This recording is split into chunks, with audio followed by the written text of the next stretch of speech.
తెలుగుదేశం ప్రభుత్వం నారా చంద్రబాబు నాయుడు గారు ఎప్పుడు అధికారంలోకి వచ్చినా కార్మికులకు, మహిళలకు, రైతులకు, యువకులకు అన్ని రకాలుగా ప్రాధాన్యత లభిస్తున్నది మనకు తెలిసినటువంటి వాస్తవం. ఈరోజు గతంలో ఆటో డ్రైవర్లంటే చాలా చులకనగా చూసేవాళ్ళు. ఎక్కడా కూడా వాళ్ళని పట్టించుకోవడం కానీ వాళ్ళ గోడు వినటం కానీ అనేది ఎప్పుడూ కూడా చరిత్రలో లేదు. కానీ చంద్రన్న పరిపాలన వచ్చినాకే ఇవాళ ఆటో డ్రైవర్ అన్నకి ఒక గుర్తింపు, ఒక మర్యాద దక్కిందనేది వాస్తవాన్ని ఈ సందర్భంగా తెలియజేస్తా ఉన్నా, గుర్తు చేస్తా ఉన్నా.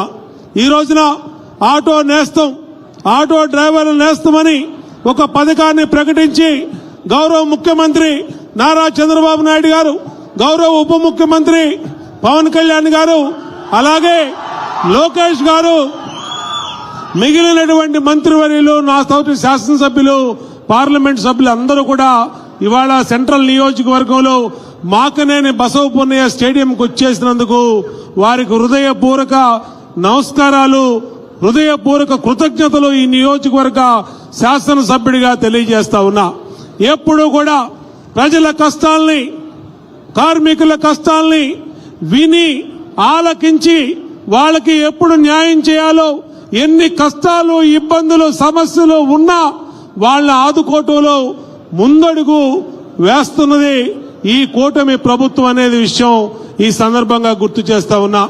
ఈరోజు ఇక్కడ భారతీయ జనతా పార్టీ రాష్ట్ర అధ్యక్షులు పెద్దల మాధవ్ గారు కూడా ఉన్నారు. కేంద్రం నుంచి అనేకమైన సహాయాలంతా ఉన్నాయి. ఈ రోజున సమస్యల్ని అధిగమించి, కష్టాల్ని అధిగమించి పేద వర్గాలకి సంక్షేమ పథకాలు చేయటంలో అన్ని రకాలుగా ముందుకు వెళ్తా ఉన్నాం. ఎన్నికల ముందు చెప్పాం, అధికారంలోకి వచ్చినాక సూపర్ 6 హామీలు అమలు చేస్తామని చెప్తే ఎగతాళి చేశారు ప్రతిపక్ష పార్టీలు. ఆ రోజు పాలకపక్షం ఎగతాళి చేసింది. వీళ్ళు అధికారం కోసం చెప్తా ఉన్నారు, అధికారంలోకి వచ్చినాక పేదల్ని పలకరించరు, పేదల్ని పట్టించుకోరు, అనేకమైనటువంటి అవాస్తవాలు చెప్పారు. నేను అడుగుతా ఉన్నా ఈ వేదిక ద్వారా ఆ పార్టీల్ని, ఏమైంది ఇవాళ? సూపర్ 6 సూపర్ హిట్ అయిందనే విషయాన్ని గుర్తు చేస్తా ఉన్నా. ఇది వాస్తవం కాదా అని అడుగుతా ఉన్నా. గతంలో ఇదే రాజకీయ పార్టీలు అమ్మ ఒడి అని 2019లో భార్య భర్తలో ఇంటింటికి వెళ్ళి చెప్పారు, ఎంతమంది పిల్లలుంటే అంతమందికి ఇస్తామని. అధికారంలోకి వచ్చినాక అర్ధవడి చేసి ఒక బిడ్డకు మాత్రమే అమ్మ ఒడి అని చెప్పి తల్లికి ఉసురు తగిలే విధంగా చేశారు.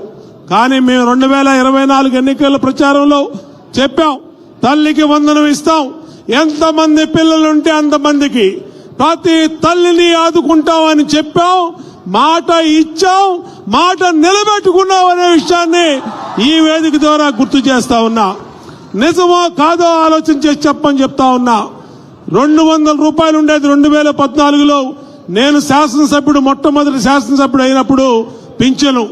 ఆ రోజున ఇదే నియోజకవర్గంలో 10,000 మందికి నా సొంత డబ్బులతో ఆ 200 కూడా రాకపోతే పింఛన్లు ఇచ్చినటువంటి పరిస్థితి ఆ రోజున. ఆ రోజు చెప్పాం పింఛన్లు పెంచుతామని.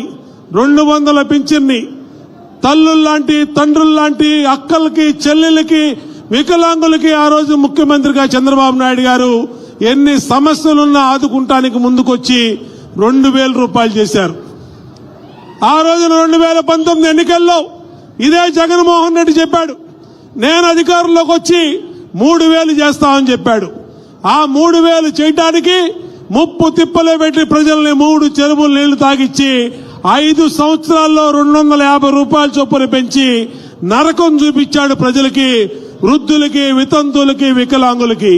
కానీ ఎన్నికల్లో 2024 ఎన్నికల్లో ప్రచారంలో కూటమి ప్రభుత్వం చెప్పాం ప్రజలకి, రేపు అధికారంలోకి రాగానే 3,000 రూపాయలు ఇచ్చే పింఛన్ని 4,000 చేస్తామని చెప్పాం. అధికారంలోకి రాగానే చేస్తామని సందర్భంగా తెలియజేస్తా ఉన్నా. పేదవాడికి కడుపు నిండా అన్నం పెట్టే అన్న క్యాంటీన్లు ఆ రోజున చంద్రబాబు నాయుడు గారు పెద్ద మనసుతో 2014 2019 5 సంవత్సరాలు రన్ చేస్తే ఈ మహానుభావుడు వచ్చి అన్నా క్యాంటీన్లు రద్దు చేశాడు. ఆటో డ్రైవర్లు, అనేక అసంఘటిత కార్మికులు, భవన నిర్మాణ కార్మికులు అందరూ ఉపయోగించి అన్నా క్యాంటీన్లు తీసేస్తే మళ్ళా 2024లో అధికారంలో రాగానే అన్నా క్యాంటీన్లు ఓపెన్ చేశాం. మహిళలకు ఉచితంగా గ్యాస్ బండ్లు ఇస్తామని చెప్పాం. ఇచ్చిన మాట ప్రకారం మా అక్క చెల్లెమ్మలకి 3 గ్యాస్ బండ్లు ఇచ్చిన ప్రభుత్వం ఇదని ఈ సందర్భంగా గుర్తు చేస్తా ఉన్నా. అంతేకాదు స్త్రీ శక్తి పథకం అని పేరు పెట్టి మహిళలందరికీ ఉచితంగా బస్సులో ప్రయాణం అని చెప్పాం. ఇక్కడ మా ఆటో అన్నలు తమ్ముళ్ళు ఉన్నారు. మీ భార్యలు, మీ భార్య, మీ అక్క చెల్లెళ్ళు, మీ తల్లిదండ్రులు, మీ అందరూ కూడా, మీ ఇంట్లో ఆడపడుచులు కూడా ఏ ఊరు వెళ్లాలన్నా ఇవాళ ఉచితంగానే ఇవాళ ఆర్టీసీ బస్సులో వెళ్తున్నారంటే అది స్త్రీ శక్తి పథకం యొక్క మహిమ అనే విషయాన్ని ఈ సందర్భంగా తెలియజేస్తా ఉన్నా. దానివల్ల ఆటో డ్రైవర్లకి సంపాదన తగ్గింది. మేము గౌరవ ముఖ్యమంత్రి గారి దృష్టికి తీసుకెళ్లాం.